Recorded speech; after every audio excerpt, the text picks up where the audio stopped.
Let me show you all motions and the gestures available on POCO X8 Pro. So in order to find it, we just have to open Settings, scroll down in here and go to Additional Settings. Now over here we should be able to go to gesture shortcuts, and here we can find pretty much all gestures that we have available on our phone. So we have Launch Digital Assistant, where we can easily enable and disable the Gemini or Google Assistant shortcut. We have Take a Screenshot, where we can slide 3 fingers down in order to take a screenshot, and also we can toggle the volume down and power button combination. There is also the partial screenshot, which can be performed by touching and holding 3 fingers on the screen. Then there is also the launch camera shortcut. We actually have 2 shortcuts in here. So we have double press the power button shortcut, or you can double press volume down when the screen is locked.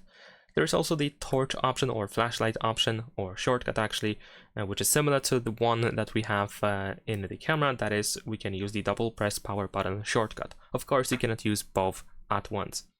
And then also we have the power off section, where we can decide how we want to access the power menu. By default, we need to use power and volume up buttons, and you can also switch it to press and hold power button for 3 seconds or half a second if the digital assistant is removed from the power button.